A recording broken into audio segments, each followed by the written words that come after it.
Hello everyone, thank you for joining me again for another week of the podcast.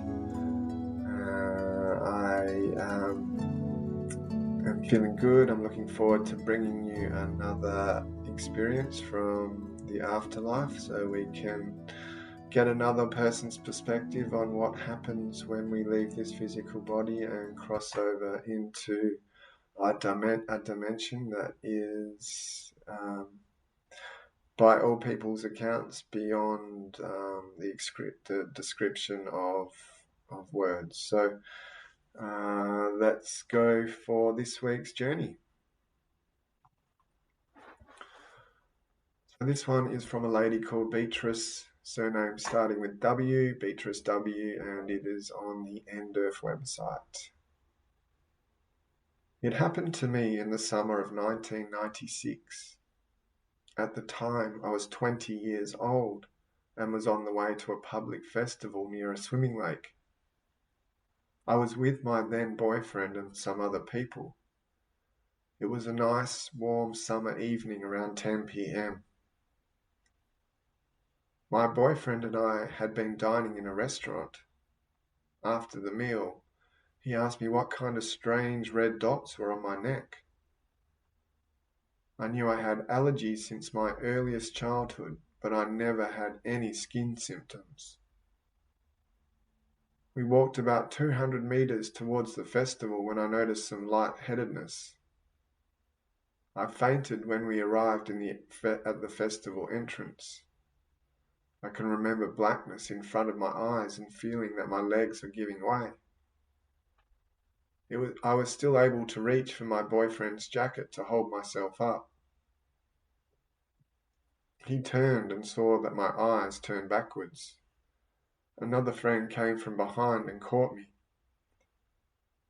They carried me outside on the street, put me on the ground, and called an ambulance. I didn't notice any of this.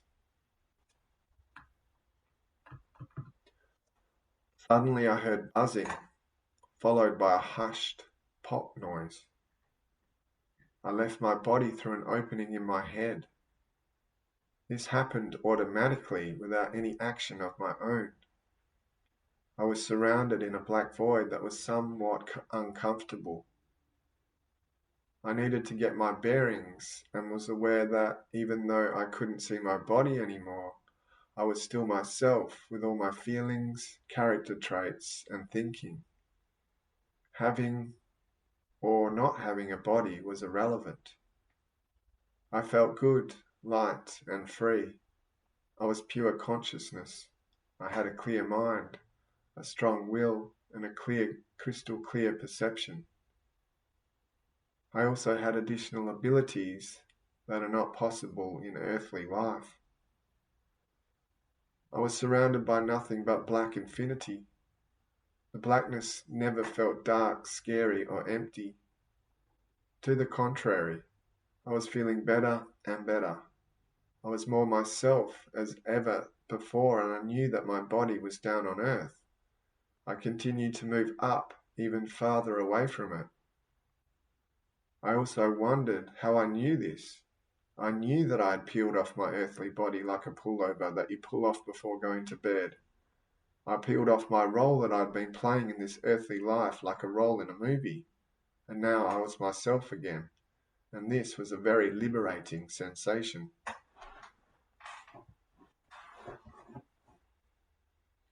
The void was simply infinite. There was no time or no space as we know them here on earth.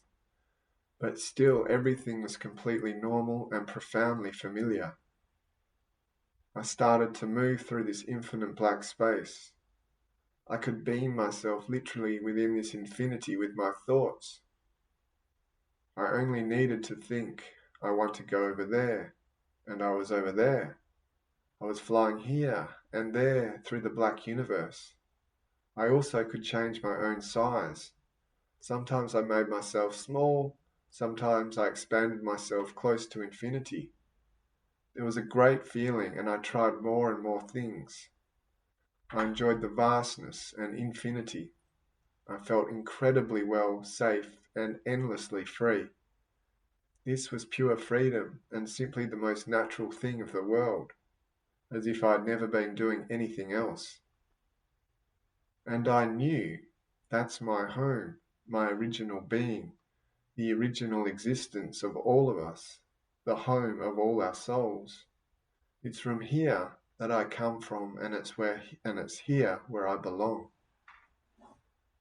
We all come from here, and we will all come back here. A deeply familiar sensation of home and belonging pervades me completely. I was one with everything. There are no earthly words giving me the possibility to describe this deeply anchored knowledge, this memory, and this beloved feeling of home. This beaming back and forth with the ease of my thoughts, the expansion, but also resting at a place and basking in the comfortable sensation continued for quite a while, during which I was aware that I was still continuing to move up and up. If I had to compare it with this worldly specifications, I would compare it to a 45-degree angle. I could play in this infinite space with my moves, but I was also directed and continually pulled up like on an autopilot. At about mid-height, a soft music came from the depths of the black universe. At first it was far away and could hardly be perceived, but it got my interest. The sounds were nearing fast and became louder until they finally reached and permeated myself. Never before had I heard such music. It was very rhythmic, melodic, and ethereal. Initially, I found the music rather strange, but the more sounds and the rhythm the sounds and the rhythm permeated me, the more I became part of the music and was merging with it. I started to move with the music. I was moving in a way I'd never before had been moving in accordance with music. I felt magnificent, and this state could have been going on forever. I was one with the music and was dancing through the universe. This phase of my experience continued for a good while until the music slowly faded. It was as if the music had only been localized in a certain layer, and now was leaving this sphere by moving further up. I could no longer influence my way of moving. I couldn't determine my speed, as if I was on autopilot and still moving upwards.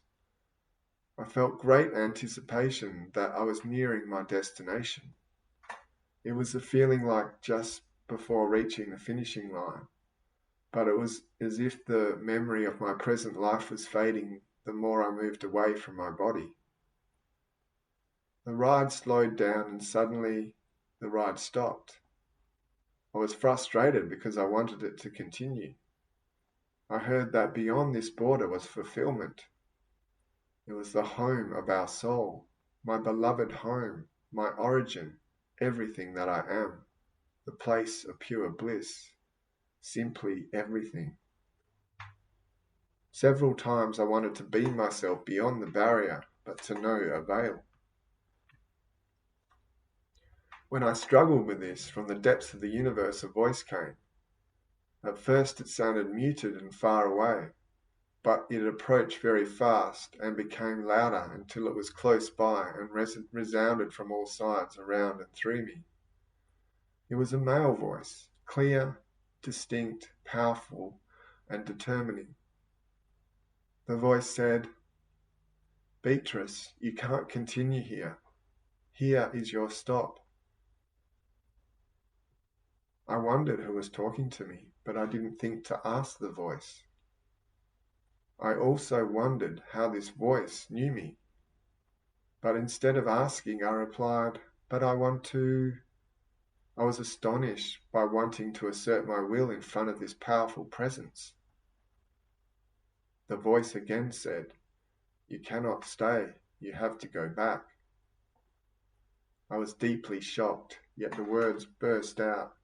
Wild horses couldn't drag me there, and I got frightened about my words, but in this moment I really felt this way.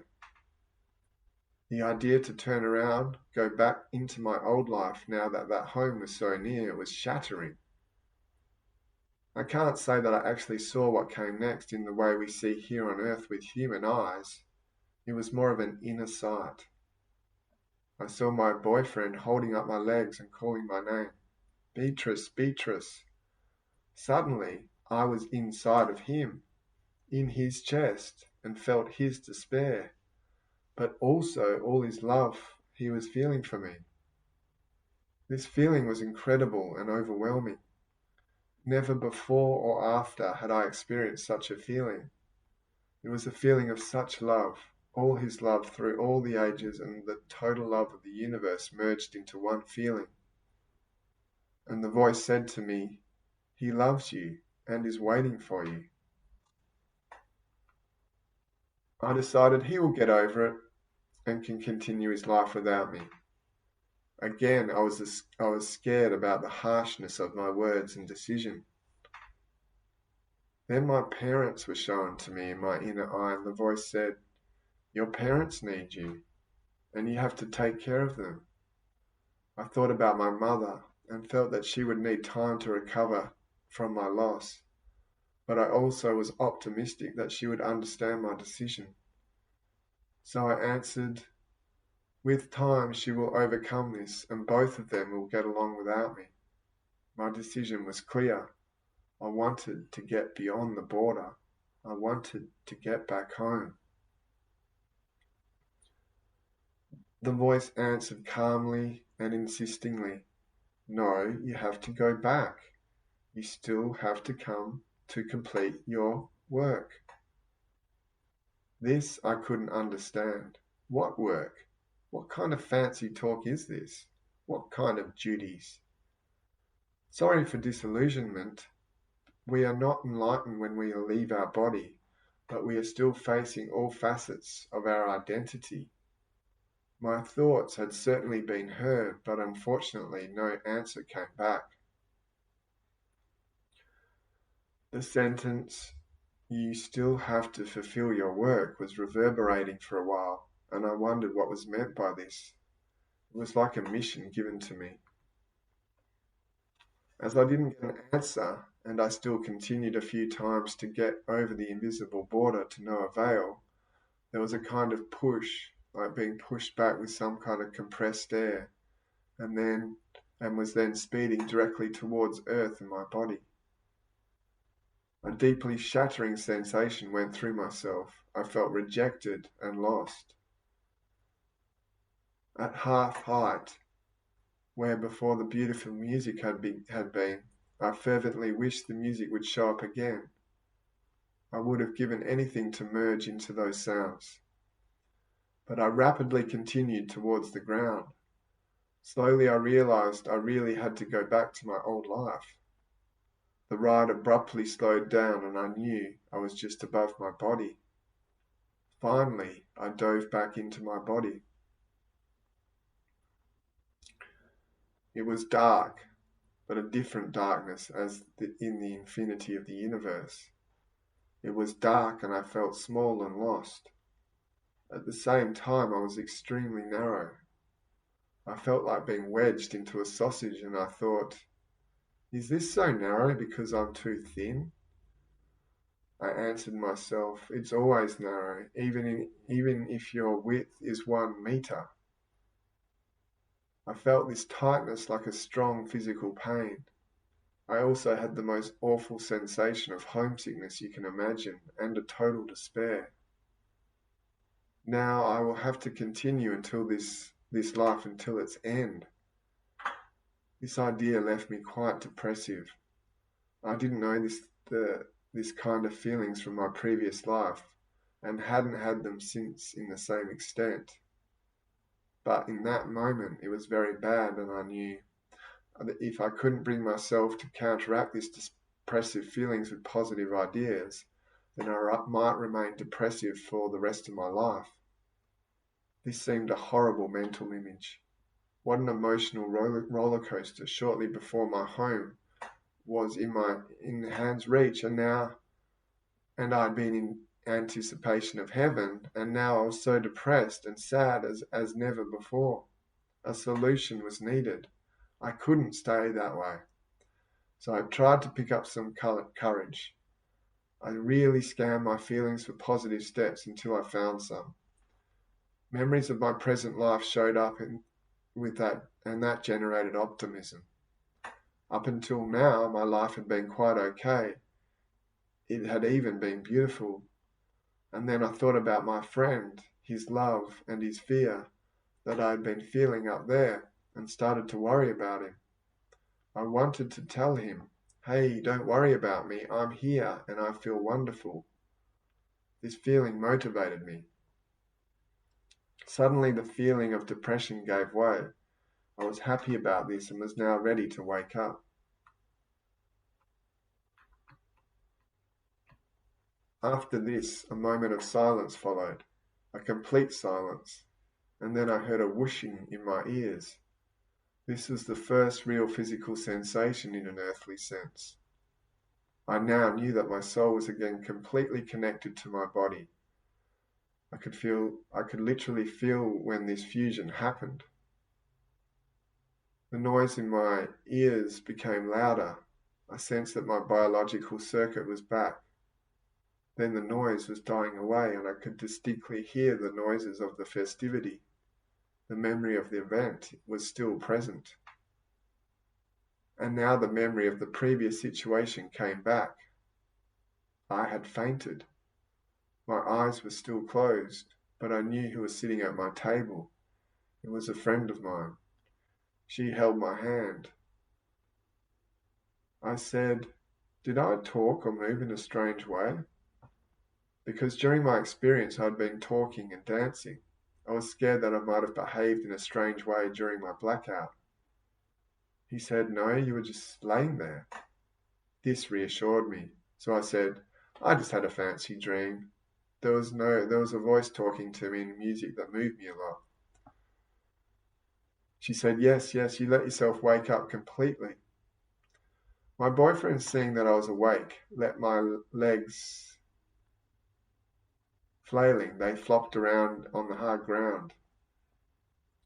It seems that he was under shock and some of his friends were leading him away. Generally, there was a great relief that I was awake. I knew that the ambulance was there and that the paramedics were on the way to my place. I wanted to avoid all that. I felt fine. I considered the whole confusion concerning myself as unpleasant. So I was sitting up. I noticed that I felt totally clear, more clear than ever before, as if a kind of clarification had happened. My friends were not happy that I was sitting up, but I didn't care. So I got up completely. What caused the others to start panicking? Now my boyfriend came back also and wanted to stabilize me. I hardly could convince them that I really felt fine. I even felt great. I wanted to attend the festival and revel, to celebrate my great condition, my newly gained lucidity, my experience. But this wouldn't happen. You better take her home, the friend of my boyfriend advised. So he took me home. On the way home, I was looking through the open car window into the night sky, and I said to myself, I've just been up there.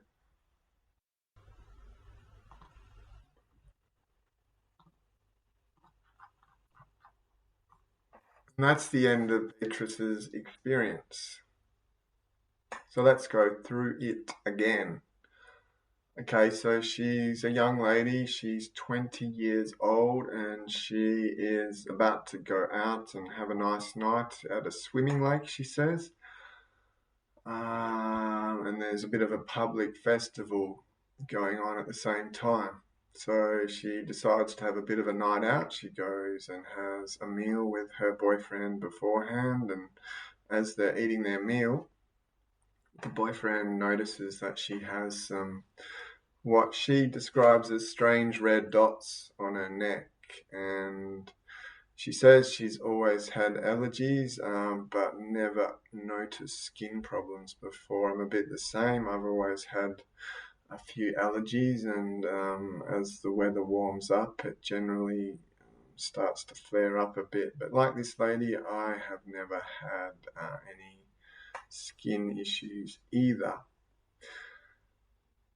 But she sort of brushes it off. She says, oh, okay, that's nothing, just a bit of a rash. And they finish off their meal and start walking towards the festival. And she starts to feel a little bit dizzy, a little bit lightheaded, and actually faints as they get to the festival entrance.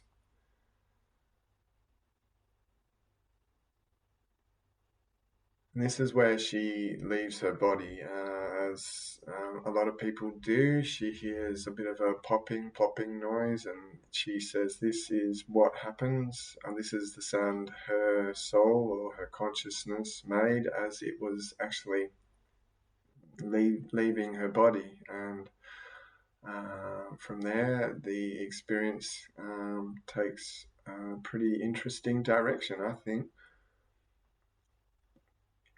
She says, it doesn't go into much detail about, like some people do, about feeling love and joy and acceptance, but she says she just feels good, light, and free. She describes what she is experiencing is she's experiencing herself as clear consciousness, but she has everything is sharper, everything is clearer. She says she's got just this crystal clear perception. So I guess that means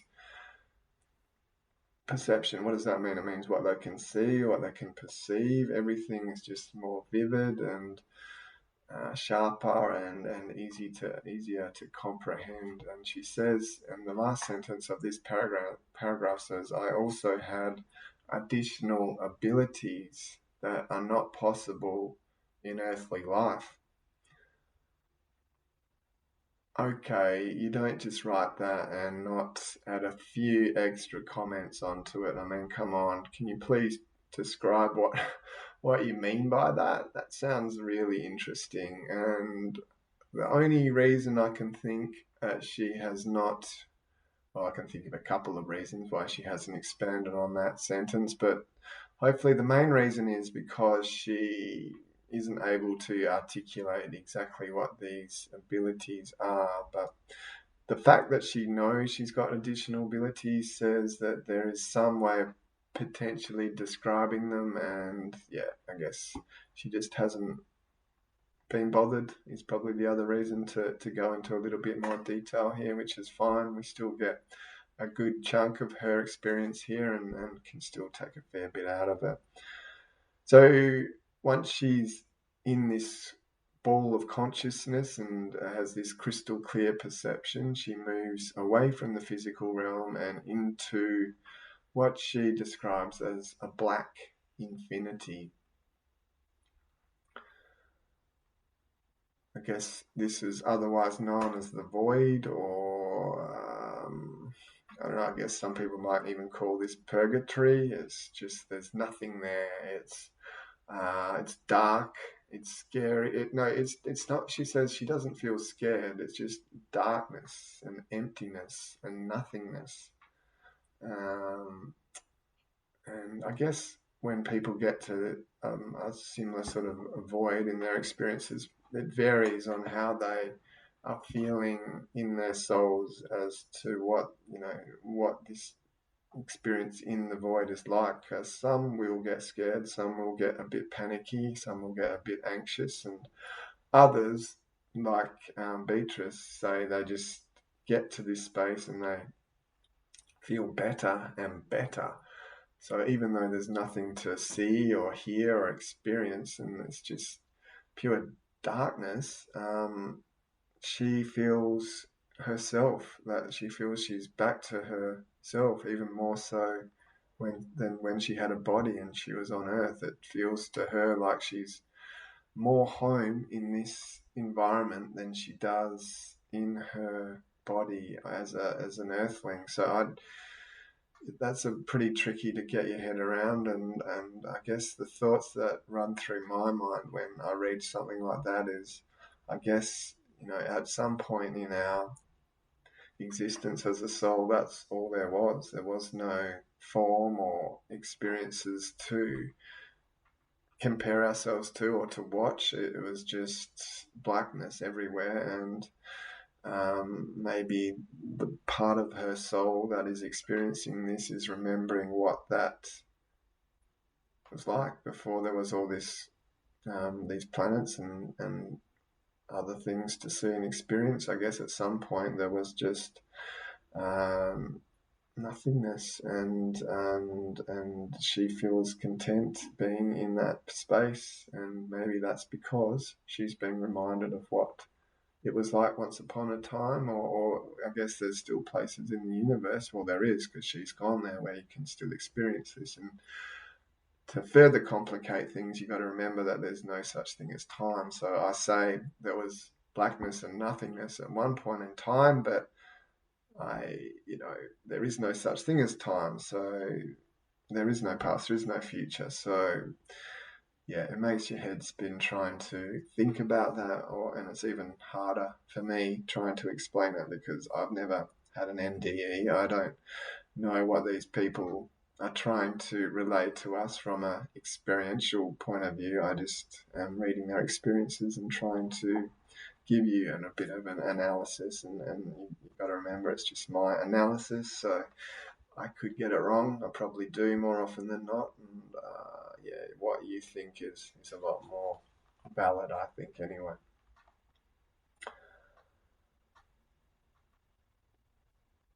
But she's in this void, and in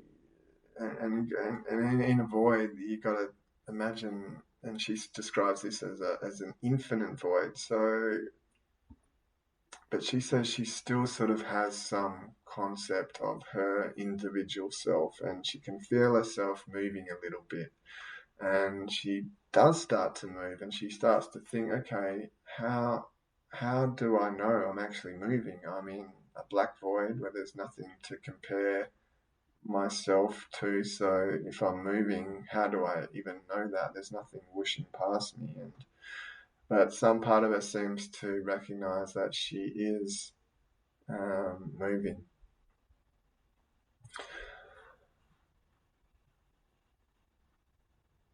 And she just goes into a little bit more detail as to what this void was like. There's no time, no space like we know on Earth, everything, but even though there was no form there, everything was completely normal and profoundly familiar. And as she begins to move through, she senses that she's got some special little abilities too, which is what she might have been referring to a little bit earlier in terms of how she can beam herself anywhere in this void just by thinking about it. So I don't know how that works in a black void full of nothing with no time or space, how you can even move around at all because there's no space in there. So when you move from one place to another, you're traveling through time and space. So without those things, how is movement even possible? But anyway, this other dimension is full of these contradictions and difficult things to get our human minds around, and we just have to try and use our own imagination, I guess, to understand exactly what these people are trying to explain, which isn't easy. She also says in this void she can change her size around. So she says she can shrink and contract herself into a really small little being, but also blow herself up, expand herself into the size of infinity and fill that whole void up all at once. And she says this is a really pleasant feeling, shrinking and contracting, and she tries more things and just enjoying the vastness of infinity. She says, incredibly well, safe, and endlessly free. So there's a big chunk of freedom in what she's doing here, which is probably what's giving her a lot of pleasure. Us as humans, we're constricted in these little bodies. Our awareness is very focused on what's going on in our environment, and a lot of us put a lot of that awareness into our thoughts and into our minds, and we get totally lost in the drama of what's going on around us. And it's a very, I guess, when you compare it to what she's saying here, the freedom of infinity, being able to expand and shrink and go in any direction you want. And here we are in these little bodies that take, that can move around, but you've got to put effort into that. It's not like a natural thing. It's takes energy, and obviously when you're in this other dimension, we are pure energy as well as other things, and things are a lot more effortless than they are for us as humans, is what I'm reading from this. But, in this blackness, in this void, in this infinite nothingness, she's still repeating, she feels like she's home. She's happy because she knows that she's back in her original being. She writes being in capital letters, and she's back in the original existence of all of us, the home of all our souls, she says. So this blackness, this void is where she feels comfortable, and where she feels she belongs, and she's getting a deeply familiar sensation of home and belonging and at one with everything. Like you hear this a lot, but I don't think I've come across too many experiences where they are saying all these things in pitch blackness and darkness. It's usually when they connect with the light, they start getting these feelings of oneness, of being home, of belonging. And you generally see that in someone's experience when they, contact their guides or their angels or their ancestors, and they go to a realm where everything is just, like heaven, like it's perfect. And she's explaining this from the void's point of view. So yeah, it's interesting. Like I said, the void, it would scare a lot of people, myself included, if you suddenly crossed over. Like if I was to die in 5 minutes and suddenly went to a place that was pitch black and I was alone and I didn't know where I was, I think naturally feelings of fear and anxiety would arise. But from reading these experiences, if that is the case, and you do start to get a bit panicky, the best thing to do is ask for help from the light or guides, and generally help will come. But to just sort of picture yourself in this situation, and I guess we can take a bit of what I'm reading here and put it into our own existence, and try to use this experience as a bit of a lesson for us, and to take what she's saying and translate it into a way we can better function in our own lives. And what I mean by that is, by any situation we face here as humans, we can make ourselves more comfortable. We don't have to be scared by these situations. If someone can cross over and go into a pitch black nothingness and not know where they are and still feel at home, and comfortable, why can't we do that in any situation here on earth too?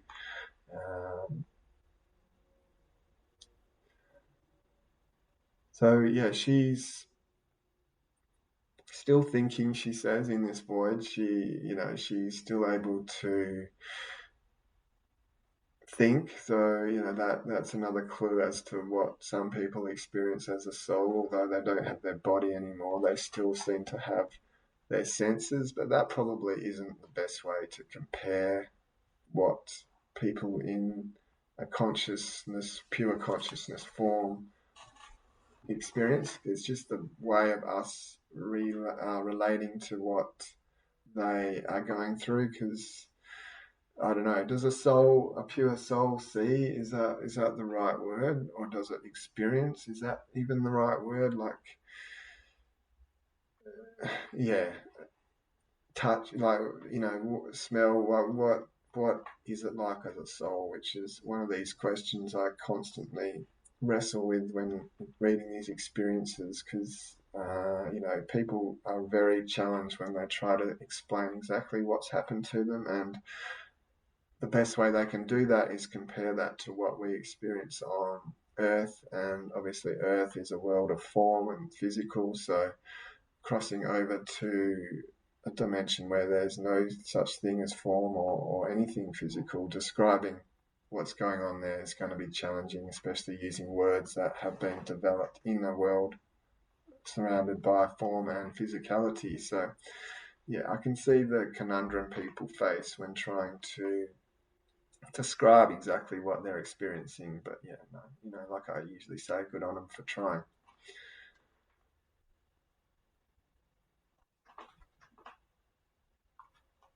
So she describes the direction she's moving. It's like a 45-degree angle. And she feels at this point that she seems to be getting pulled up, and she's lost a little bit of the ability and the freedom to choose how big she wants to be or how much she wants to move around. And it's almost like she's now getting pulled up in a 45-degree angle. And as this happens, she says she starts to hear music. And again, like I was just saying, I don't think hear is even quite the right word here. It's more like she's actually experiencing the music, like she becomes one with the music. She says it's the most beautiful music she's ever heard. It's a type of music she's never heard or experienced. It's melodic, it's ethereal, it's rhythmic, and it's strange. She says, she doesn't really gel with it, but at the same time, it's incredibly touching to her.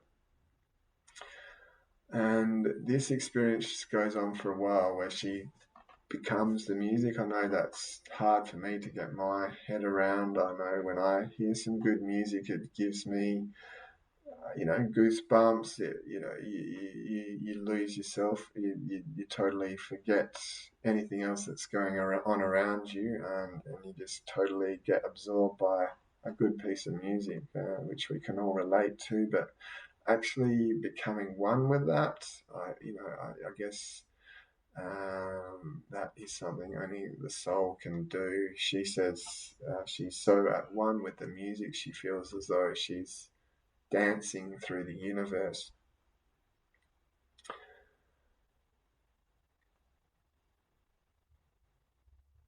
And then she says the music begins to dissipate a bit, it begins to fade away, and it was like the music had been like localized to just a certain layer or a certain dimension of this universe. And I can see she's sort of struggling here to describe exactly what this is like, but I don't know, the way I'm picturing is I guess imagine the soul was on Earth like all of ours are, and then it goes up to the moon, and somehow the music's just slowly moving through space like a shooting star, but a lot slower, and then the music has passed by, and now it's starting to, the volume's going down, and yeah, she feels as though, or maybe she's moving away from the music. Yeah, this is what I mean. It's hard to really understand because you've got to remember there's no time, there's no space. So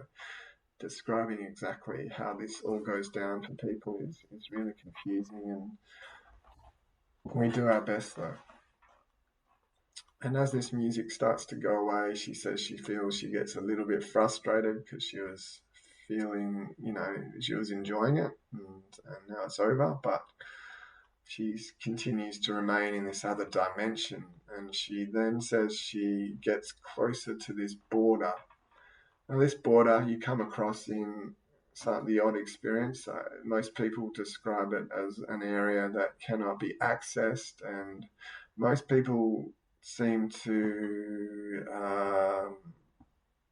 get to this point in their experience and have some sort of knowing that beyond this border is a place a pure bliss, even better than where they currently are, even more heaven-like than the heaven they're already in.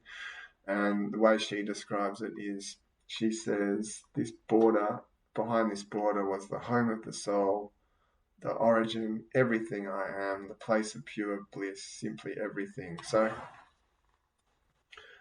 she says several times, I just wanted to being myself beyond this barrier, but I couldn't do it. So I guess right there she's describing, I don't know, God, the light, the source, a place of high vibration. She doesn't use those words. I'm just throwing in a few extra ones there to try and relay how I'm interpreting that.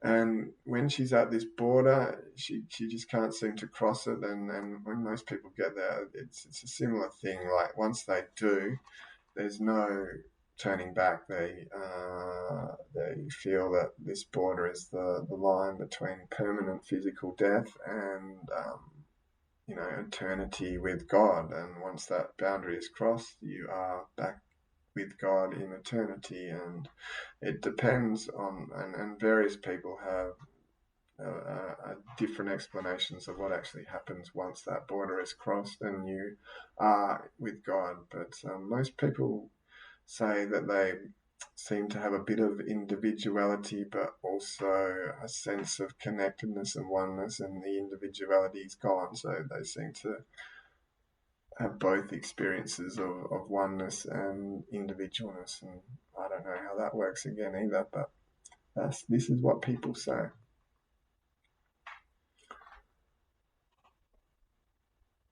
So at this border, she hears a voice say, "Beatrice, you cannot continue. This is your stop. You can't go any further." And she suddenly replies, "But I want to go further. I want to see what's beyond this barrier. I know it's good. Let me have a look." And she says she's quite astonished by the way she's asserting herself here, and because this presence is very powerful, and she is a little bit shocked by the way she's responding to it. And then the voice repeats, you can't stay, you have to go back." And she's again shocked with her reply. She says, "Wild horses couldn't drag me back to Earth. I really don't want to go. The idea of my old life on Earth is just, repulsive to me. I want to stay here. This is much better." And then the voice starts showing her some images. So she doesn't get a life review. She gets images of what's going on in the physical realm, and this voice shows her her boyfriend, and he's holding her, and he's absolutely devastated, and he's concerned and worried that her girlfriend's dying, and she starts to sense all his love. And then the next thing she knows, she's inside his body and living and experiencing his reality as though she was him.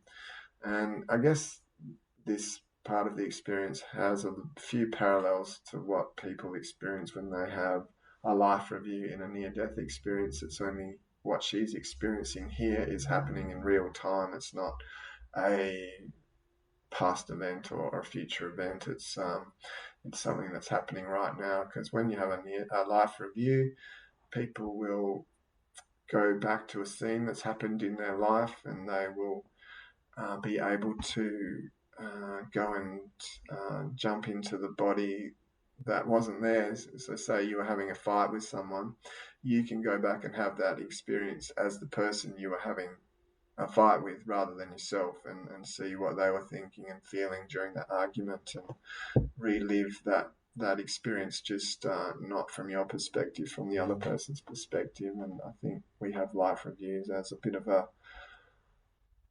lesson or reminder of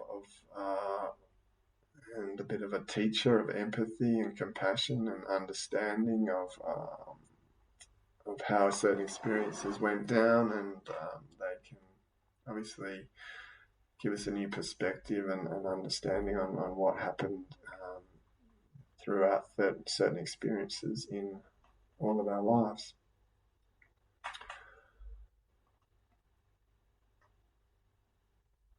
So when she gets into his body, she's feeling this incredible love her boyfriend has for her, and this still isn't enough for her to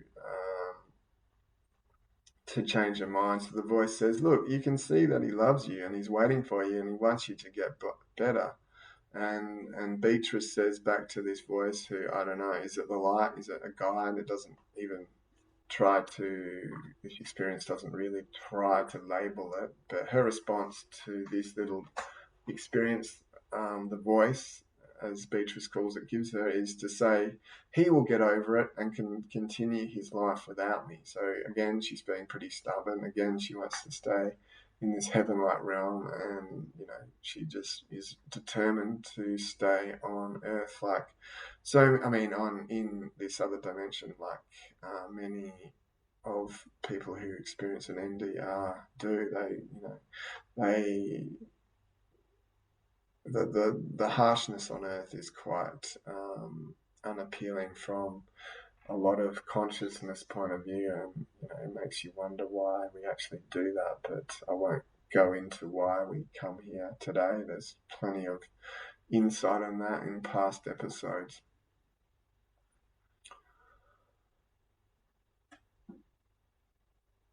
So the voice then says, "Okay, well, come and have a look at how your parents are going to take this." And then she sees her mother and how she would need time to overcome a loss, and just the devastation it was caused, and then but after seeing her family, Beatrice is still really stubborn. She's absolutely adamant she doesn't want to return to Earth, and she says, "I want to stay here. I want to stay here. This feels like home. I don't want to go back to Earth." And then the voice, okay, I think the voice has had enough, but and Beatrice says, he now responds, or she now responds in a calm and insistent manner, saying, "Now, no, you just have to go back. You have to complete your work." And Beatrice is surprised. She says, "What work? What What do you mean? I've got a mission. What are you on about?" And then the voice replies, "No, you just have to go back to fulfill your work." And that's the end of the conversation. And it doesn't actually go into much detail as to what Beatrice actually thinks her mission is, but this is what the voice is saying.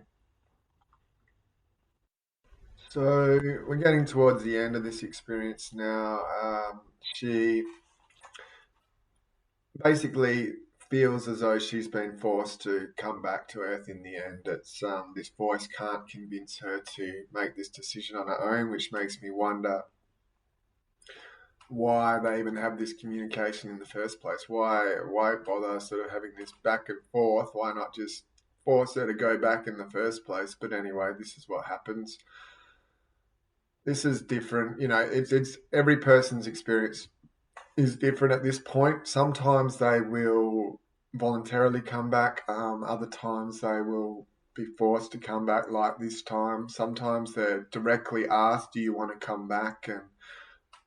And it's kind of an irrelevant question, because in the end they obviously all come back anyway, and some will answer no to that question, but then be convinced by images or visions of what's happening here on Earth, and it just varies from person to person exactly what happens at this point. But I think the key thing to take away from it is wherever they are, whatever you want to call this place they're in, this dimension, is a very pleasant place to be, generally speaking. And compared to Earth, it is a lot more desirable. So that, gives me hope, and hopefully gives you hope, that what is waiting for us is a pretty special place, and somewhere we treasure being there. Because I know sometimes myself personally, life on Earth is not a place I want to be in, every now and then. And, on a daily basis, something will happen that will put me in that place of negativity and conflict with my own being and wanting to be here. But knowing that there's this place that is, full of love and free of a lot of negativity, it does make me feel a little bit excited, and makes this, and I guess in a weird sort of way, it makes me more, somehow, it just, I guess, because it fills my spirit with a bit of love. That knowing of where I'm going makes me experience this life a little bit, with a little bit more vigor, and I'm able to appreciate it more and see how miraculous it is, and just try to relish it, and to even, to understand, even though it's going to be full of darkness, there's also going to be a lot of light in these experiences. And knowing that there's a source that is there with you, with everyone, all the time, it just makes me feel a little bit safer and secure in this darker realm, which, based on what we read from these experiences, Earth is. It's a lower vibrational place where we get to experience darkness, and this is just a fact. I think we all know that there's going to be ups and downs here, and there's no escape, which, certainly gives it an interesting spin. You're never going to be in the same place for long here, and in this other dimension, it seems like we can be in these other realms of heaven-like states for long periods of time, whereas Earth, you're just constantly flicking between emotions and feelings, and it's just never a constant, which makes it a bit like being in an amusement park, isn't it? You're constantly on a ride, and this journey as a human has a lot of similarities to that, I think. So she goes into some detail here as to what it is like for her to actually get back into her body. She says it's too thin. She says, when she's looking at her body from her soul's perspective, how am I ever going to fit into that narrow little body? Is it? And then she gets the answer. It says, it's always a tight fit when you jump back into your body. And as she slides back in, she gets this awful sensation of homesickness. She's totally in despair. She's thinking to herself, "Oh my God, do I have to continue this life until its end?" And this sort of sends her into a pit of depression. She just starts thinking very negatively, and just is totally devastated to be back in her body and back on planet Earth. And she just goes down this roller coaster of negative thoughts, and horrible emotions, and darkness and anxiety. And this is as she's entering her body, so she's not really fully back in this realm yet, and she's just having a bit of a nasty entry back here. So as this is happening, she sort of thinks, okay, I need a solution to this. It can't be all that bad. And so she decides to pick up some courage, she says, and look for some positive things in what this experience into coming back into her body can bring. And as she does this, she begins to see, okay, my life is pretty good, actually. It's actually been quite beautiful. I'm still young. I'm only 20 years old. I've got so much to look forward to. And as she does this, she starts to remember why she's coming back, or why she's been forced back, or her memories of the vision she was given by the voice of her boyfriend loving her, and being worried about him, and upset that she's potentially dying. And so as these positive thoughts, emotions, feelings, love type feelings come back into her life, into her soul, she says she opens up her eyes and she's fully back in her body, and then the journey on Earth continues.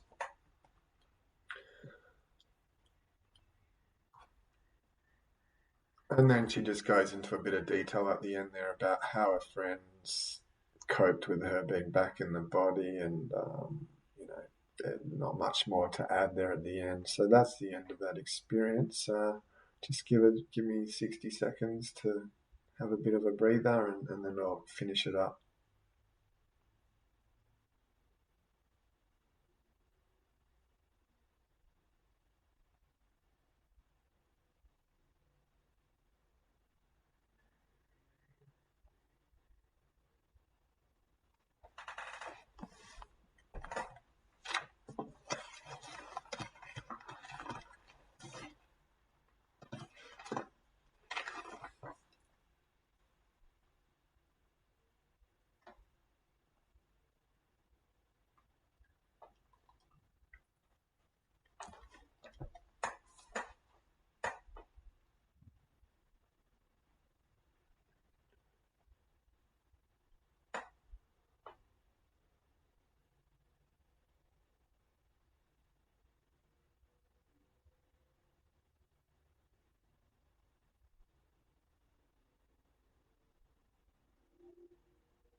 Okay, I'm back. So these NDE experiences, they're such an extreme example of how a person experiences what we call spirituality or the divine or another dimension. And people have spiritual experiences all the time, though, and most people, I think, don't have an experience as vivid as an NDE, but at the same time, it can be um, life changing as well. So, you know, unfortunately, most of us don't get this opportunity to get this connection or this reminder or experience of what this other dimension we come from and go back to is like. But at the same time, I think we all have access to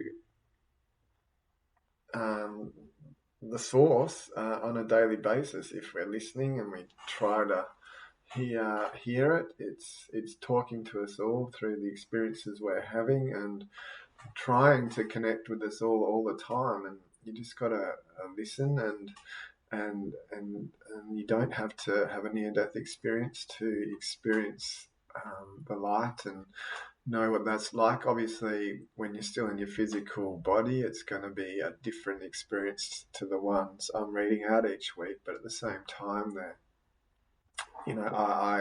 I am lucky enough to have that connection, and the more I look into this, I'm beginning to see that it's not that uncommon. I'm not that crazy to now know that I have an understanding that there is a communication with me and I don't know, God or source or everything that is going on, and it's not the sort of communication I would like. It's not with words, it's not like a conversation, it's more like with experiences. And I've tried a couple of times to describe exactly what that connection is like, and it's impossible. So it's just me from a personal point of view know that is going on, and I'm not trying to prove to you that this happens or push my agenda onto you. I just thought I would try to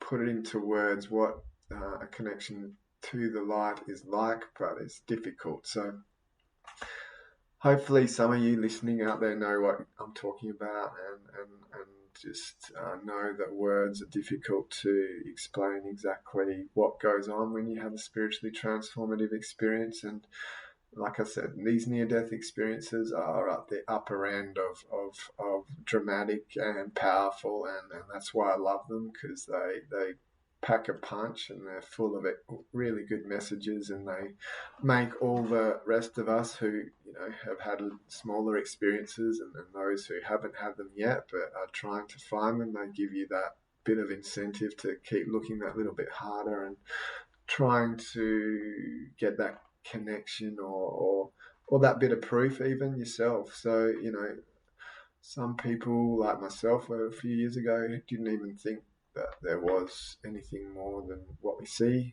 and hear with our physical eyes, but now I know differently, and I feel very lucky to have experienced that. But yeah, I'm just thinking of the word spirituality and the difficulty. What does that even mean? It's although although I supposedly do a spiritual podcast here, it's a difficult word to even try to what's exactly explaining.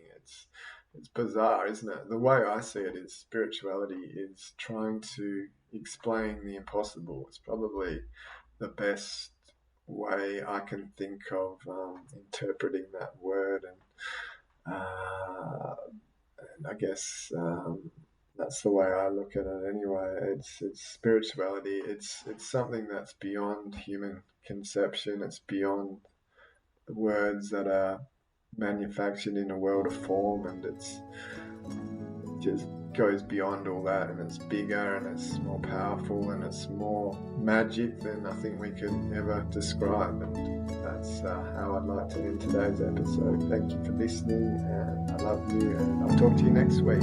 Have a good one. Bye.